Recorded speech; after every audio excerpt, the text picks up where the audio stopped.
Don't know that the Jacksons came and got that hit, those hits in Philadelphia, because they were getting ready to do a thing on drummers that have played with the Jacksons, and my name doesn't come up. That's crazy. Now, how did the project for the Jacksons come about? I know, let me set this up for you guys so you guys can understand me, interpret it for you.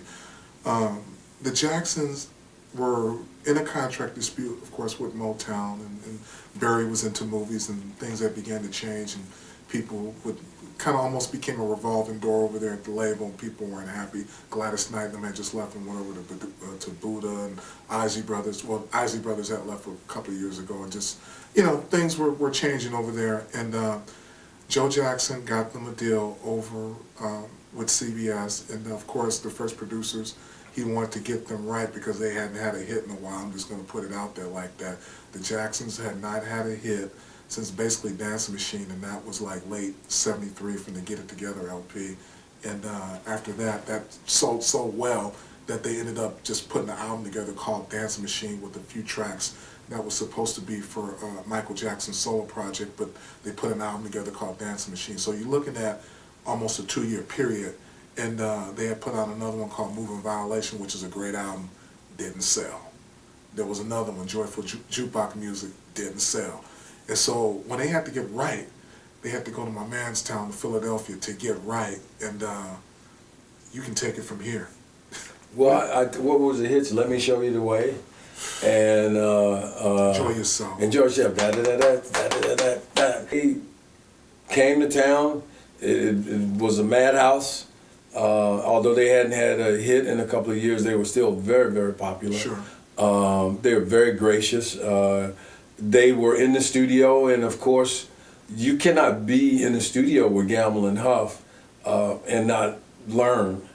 There were other producers, but Gamble and Huff, they were, they were the foundation for it, and those were the songs that I played on, it was. They were just sitting observing, very, very supportive. If we came back to listen to a track, they would be, and that was the whole thing in Philly. I mean, everybody was like that. Everybody wanted you to do well from the beginning, from the rhythm section to everything else. People were supportive. And it was great to be a part of that, but a lot of people don't know that the Jacksons came and got that hit, those hits in Philadelphia. Because they were getting ready to do a thing on drummers that have played with the Jacksons, and my name doesn't come up. That's crazy. All of the bad stuff that they did in Philadelphia was you. It's crazy. Even the stuff that people don't trip off of, like, I don't know if y'all hip to Gotta Find Me a Girl and that stuff. Yeah. On the other albums, I mean, that stuff is like incredible. And I remember the time period very well. That was in '76. Enjoy Yourself came out as a single first, and during that time when that Jackson's album was out, LTD had Love to the World album out, which had Love Ballad on it. Parliament had the clones of Dr. Funkenstein do that stuff. Stevie had Songs in the Key of Life, I Wish, and all of that was out. Earth, Wind & Fire had Spirit. But that album, to me, stacked up with everything. It was really, really an unbelievable time as far as people creating during that time, man. It was beautiful, man. I cherish those days. And again, I feel so blessed in so many ways to have been a part of the sound of Philadelphia. I didn't realize the history that was being made.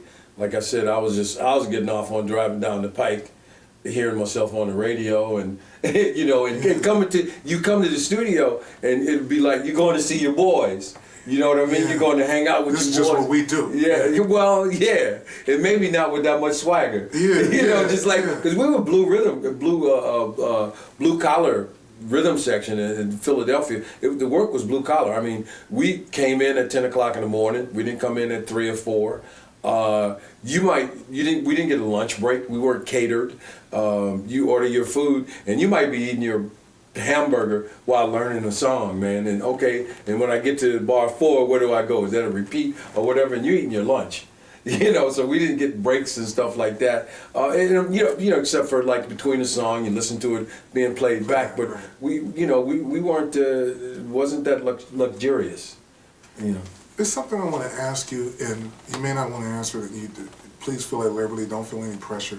But I just want to ask you, from a musician standpoint, when you heard about Michael Jackson passing and you playing on that stuff, how did it actually hit you personally? I'm just curious.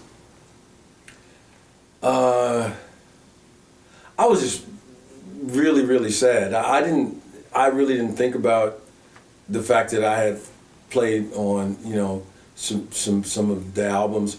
I just thought we were just losing, we had lost an amazing talent. I was looking forward to his new album coming out. I was looking forward to the tour.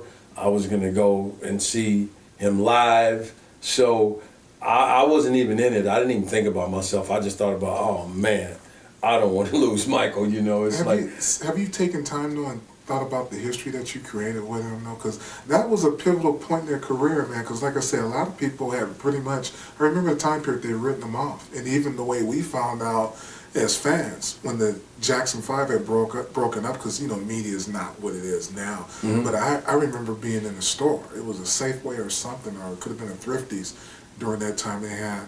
And I picked up a Right On magazine, and it said Jermaine breaking out all alone. And it had a picture of Jermaine in the middle, and then they had the Five Brothers, and they had a publicity shot of the Jacksons. And I remember the community was kind of devastated. That's how we had found out. And then so it's kind of like, okay, where do we go from here?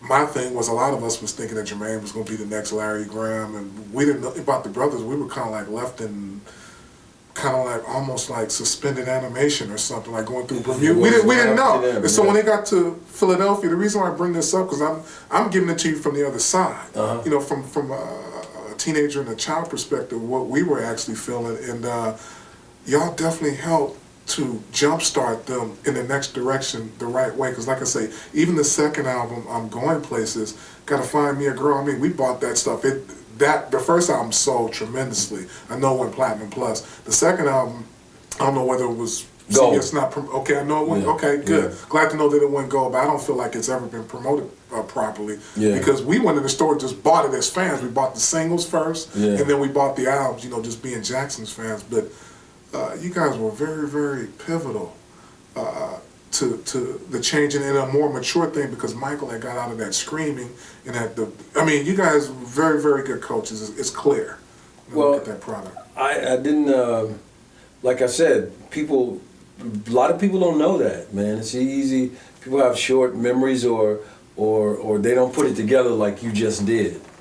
Like I said, when they talk about drummers that have played for Michael Jackson or the Jacksons, my name doesn't come up. The sound of Philadelphia is almost not, it's like it wasn't a part of it. That's just some history that's unknown to a lot of people, or people aren't aware of it like you are. I'm certainly impressed with your memory, because you remember things that I don't, and I was there. But that's my take on it. It's just like, I was proud. I'm proud to have been a part of it and everything. But people don't look at it as to what it really was or what it is like you do, and it's a pleasure. Hey, what's up? Larry Dunn. Y'all know me from Earth, Wind, and Fire. Whenever I'm in the Bay Area, I make sure to never miss Soul School. Don't miss it either. Y'all take care. God bless.